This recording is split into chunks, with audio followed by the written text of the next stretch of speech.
Yesterday, Tim Walz delivered roast after roast after roast. He missed an opportunity, though.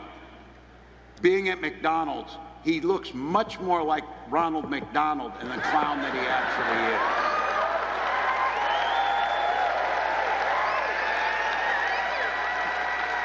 Tell me you don't see this one coming from a mile away. And Ronald wears less makeup. You saw it coming. You saw it coming. That restaurant wasn't even open. It was a stunt. Fake orders for fake customers. They even staged the drive-thru. We know that. They won't let you walk through the damn drive-thru. We knew that. They saw that happening. But look, everything about this guy is fake. Everything he does is fake.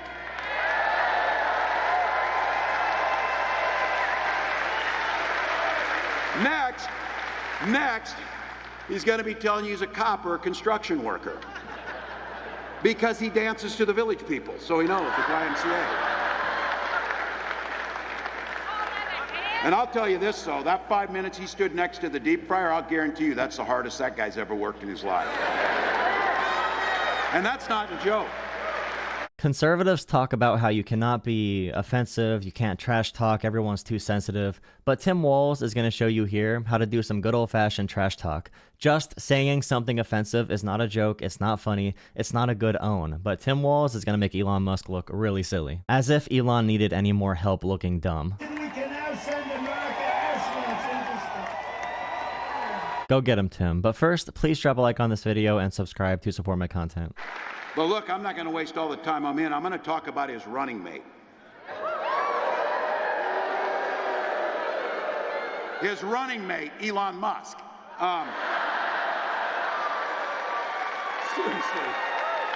Seriously. Where is Senator Vance after he got asked the simplest question in the world at the debate? Did Donald Trump lose the 2020 election? And after 2 weeks, he finally said, no, he didn't. That's where he's been spending his time. But that's it. So, look, Elon's on that stage, jumping around, skipping like a dipshit on these things.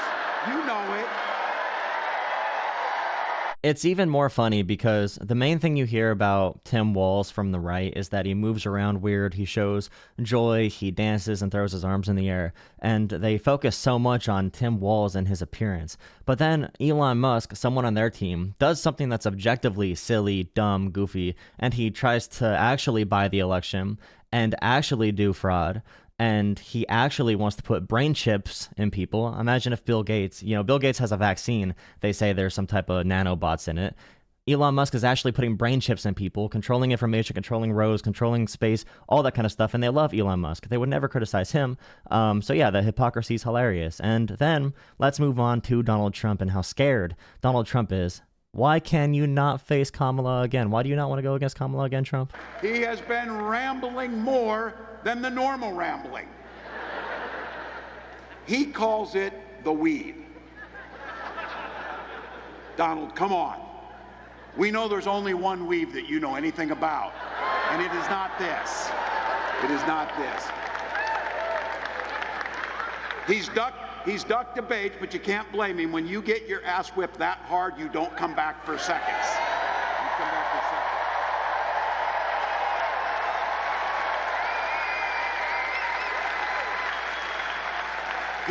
He dropped out of 3 interviews, and his staff, in a moment of clarity and truth, said he was exhausted.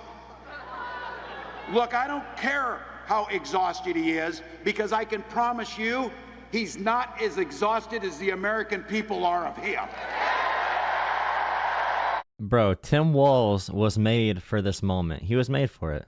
There's no other way to explain it. He came out of nowhere. He was just prepared, the Midwestern dad who could talk about all these values, actually be a gun owner who hunted, someone who adapted to the times instead of being afraid of change. He knows how to trash talk. He's He's been around. He knows what he's doing. And it's nice to hear him call out Donald Trump for being so scared. No one, if you're confident about something, needs to spend their entire life convincing you of it. Donald Trump spent more time trying to convince people that he won the actual debate than he did preparing for that debate. Donald Trump has either been president or has been running for president for like 50 years now, and he still had no healthcare plan and no plans in general because his supporters don't care if he has any actual plans. If he says, I'm going to do good things and Kamala's going to do bad things, that 4-word phrase is all people care about. But there is a big thing about Donald Trump that came out, a new story, even more stories about Donald Trump admiring dictators, authoritarians, and actually wanting to have more generals, and he wants a government that's more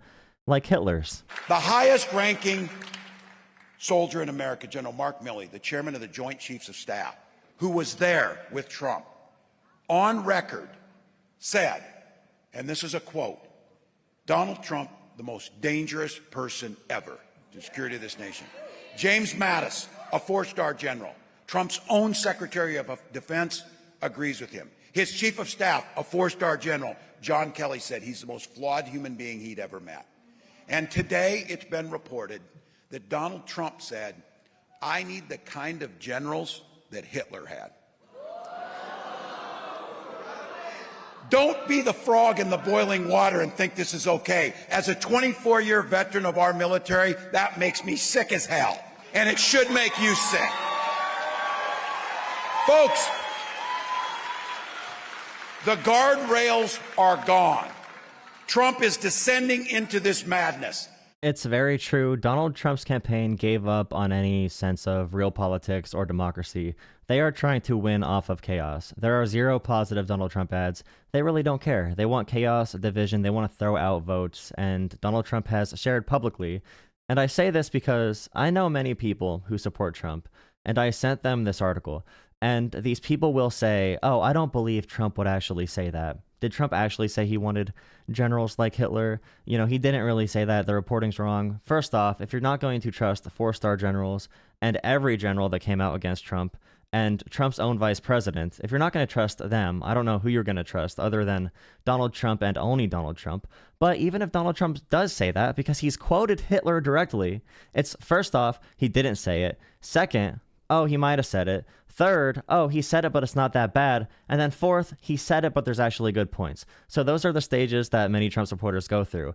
And after, you know, quoting Hitler directly for so long, saying that the enemy within America is more dangerous than every violent dictator in North Korea, China, and Russia, saying that we should be using the military to go after liberals and Democrats and any political dissidents to Donald Trump. After saying everything about that, Donald Trump is making it very clear he is anti-American. And Tim Walz is rightfully pissed off about this, and anyone should be. These are such anti-American ideals. It's so sad knowing if Kamala wins, there is guaranteed violence going to happen. And if Trump wins, violence is going to happen. And in both scenarios, that violence is caused by Donald Trump, because Trump's going to lie about the election, or he's going to keep lying about immigrants and have his militias and his military and his National Guard go after anyone who is someone who looks like an immigrant. So we're talking about someone who's going to cause violence and someone trying to stop them, and they're polling at 50-50 in the polls, bro. It's a 50-50 chance on who wins. And we know Kamala's going to win popular vote. Trump only has a chance because of the Electoral College. But this is where we are. Great. And the economy's not an excuse, and it never was. When you talk about Donald Trump being tough at the border, tough on immigration, Obama was tougher at the border than Trump was. Trump just did it in a more racist, destructive way. When people say Trump was better at the economy, the American dollar right now buys more groceries than it did in 2019, and inflation and immigration, they both peaked at the end of Donald Trump's presidency, right before he left office, under Donald Trump. These arguments are not here anymore. Now it's clear people are just supporting him because they are mad at the world. They are mad at these different groups. They're mad at people that disagree with them. There's no populism. There's no substance at all to back up support for Donald Trump right now, except vibes, maybe. Oh, my vibes were better in 2019. Why were your vibes? Why exactly were your vibes better under Trump then? If he has no plans, no policy, and the only thing he does say confidently is quoting Hitler. What What are you supporting? What part of the party platform are you supporting? Please like, comment, and subscribe. Also, channel memberships are open. They start at $3. You get a special badge in the comments, highlighted comments, and also I will respond to everything, special emotes, special private chats to get more insight into my personal organizing life, maybe possible races I can run for, so you can support that as well with only $3 a month or higher tiers. That'd be awesome.